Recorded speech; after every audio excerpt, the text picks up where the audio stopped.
My name is Rhiannon Makohoniuk. I'm a 24-year-old trans woman living in Halifax. I've been going to school here off and on for 7 years now. I'm a social work student.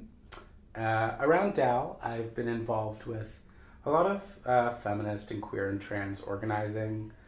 I've been involved with DAL Out, the LGBTQ Society, and South House, the Gender and Sexual Resource Center, as board members on both of those organizations.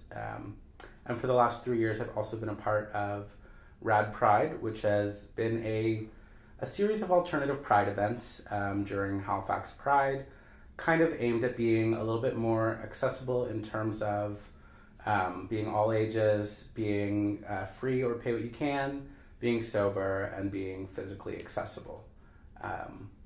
So I guess that's kind of where I'm coming from. I'm Lynn Murphy. I live in Halifax, but I'm originally from PEI. I've been involved in various LGBTQ. I'm old, we didn't say Q when I was young. LGBTQ activities probably since the late 70s, I think. I was in the Gay Alliance for Equality. I was in the first Pride March. I chaired the Pride Committee a couple of times. I was an organizer of the first Take Back the Night, which I see there's a poster of here. Mm-hmm. And now I'm, for the past 5 or 6 years, my main activity has been with Elderberries, which is a group of gay and lesbian, trans and bi people age 50 plus, and our families, friends, and supporters. And I can go on about Elderberries, but so I think those are some of the main things that I've done. In the beginning, of course, I was totally straight, and then sometimes I had some very close women friends. And then gradually I thought, well, okay. First I was an all-out lesbian and so told various people, and then as it turned out, well, it wasn't 100%. And so in the Gay Alliance for Equality, as it then was, they certainly said that bi people could join, mm-hmm. But there was a feeling within the gay community at large that there was no such thing as bi. And within the lesbian community, the lesbian suffragist community, of course, it was the same thing. There's no such thing as bi. You're just coming out slowly. But I've been coming out slowly for like 35 years now, so. What is GAE? Sorry, I've never heard of it. Oh my goodness, yes, it was the Gay Alliance for Equality. Mm-hmm. And it went back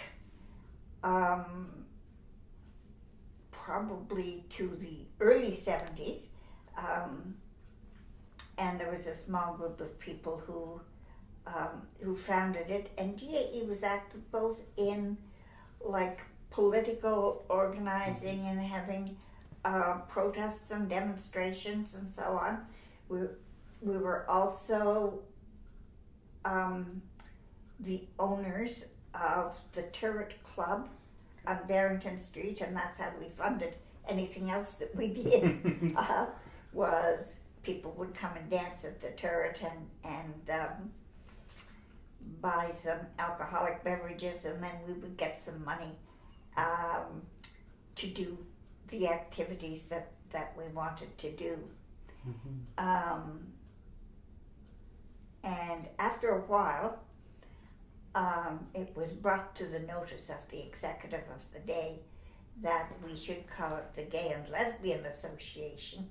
So in later times it became the Gay and Lesbian Association of Nova Scotia. Could you tell me a little bit more about like how there was both like formal and informal spaces and how that all worked? Well, and I'm more able to talk to places that lesbians went. Mm-hmm. There was a place across the street from the turret. It was called Condon's, and it was a place where you went to dance, and women went there sometimes. But the turret was more of a place where women felt more comfortable. Within the club, there was a certain, it was a kind of L shape, and kind of in the back corner of the L, that was a place where there were like about 5 tables that were the place where the lesbians like to say. Didn't mean that you couldn't sit anyplace else, but that was kind of a hangout, so we hung out there. So anyway, for some reason we were closed over like a long weekend or something, and the manager of the day decided it would be nice to paint that back wall and, you know, make it nice for the lesbians. And so the manager hired an artist. Now, there's where he made his first mistake, because, well, 2 mistakes actually, because there was no consultation with the women, and second of all, think you might like to hire a female artist. No, but anyway, a good artist who painted the back wall of this space. Mm-hmm. Well, it was the torsos of 2 women. Didn't show their heads, just the torsos and the little lightnings going from one nipple to the other. Ooh, sexy. Well, when the women got back in, I know what it was. A lot of us had gone to a conference in New Brunswick, so we were out of the way while this painting was going on. And when the women got back, no, we don't like this painting at all. And so a crew of women, organized by, I don't know who, because I wasn't there, I wasn't one of the ones that was involved with this, but a crew of women got in late at night, and they painted and scrawled little messages over it, and it became not a piece of art that you would want to have. So there you go. But that was kind of the biggest struggle between the men and women, and they didn't understand. We did it for you. Man. Isn't it a nice painting? Isn't it, you know, the women are attractive and everything. Why don't you like it? You mentioned that, you know, in other places at the time, gay men and lesbian women didn't really do much together, but they kind of did work together more here. Why do you think that is? Small place. Necessity, kind of. Necessity, yeah. Mm-hmm. You know, maybe it was the leadership of the first organizers of GAE. I don't know, you know, who maybe had that in mind from the start. Now, it wasn't to everybody's liking, you know. And particularly it was a time when lesbian separatism was very strong. And maybe this is where I should mention about a woman's place, Forest House, and that was on Barrington Street down near the train station. Okay. And so that was a center for women, and there were, on the ground floor there was a shop, like it wasn't a Value Village, but it was a shop of secondhand clothes. And upstairs, 2 or 3 offices, and there was one moderately large space where you could have get-togethers. So there were a lot of women had meetings. There was the Women's Calendar Collective worked out of there. And so women had another place to go to. Yeah. But the women's place it was meant for all kinds of women's activities and meetings, and of course it was mixed, straight and gay, but it was a place where it was comfortable to go and work, and you didn't have to watch your language about saying, Julie and I were out dancing the other night, it wasn't nice, blah, blah, blah. So a lot of things happened there. Lynn, can you tell us a little bit about what the jury room was and then why folks ended up picketing it? Well, the jury room protest is kind of one of the, not the very earliest, but one of the early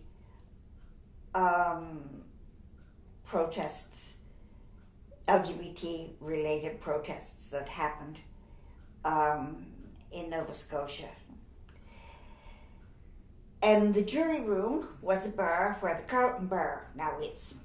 And it had become kind of a bit of a hangout for gay people who would go in, and have a few beers. And anyway, the management of the day decided that this was becoming too much of a hangout for those people. And so they told people that they wouldn't be served. And so some people decided to have a protest about this. Now, when are we talking? Well, someplace between 1976 and 80. So at that time, I was dating a young prof at St. Mary's. And come Saturday night, and he said, what would you like to do? We could go to a movie, we could go to a restaurant.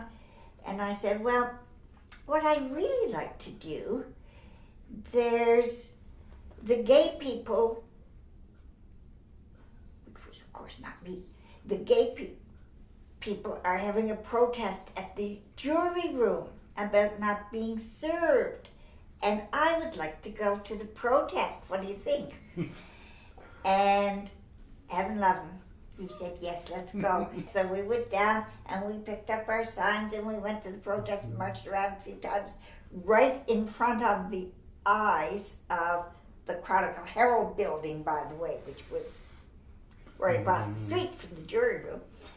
And so after a while, some of the organizers of the protest said, well, we've been here for a couple of hours. We'd like to invite everybody who has taken part in the protest to come up to our club, the Turret, and which was just around the corner. And so we went up to the Turret, and that was the first time I was ever in there. And I walked in the door, and there was my dearest friend from the St. Mary's Drama Society who saw us coming in. So that was the jury room protest as I saw it, and that was my first introduction to gay activism. Yeah, that's really cool.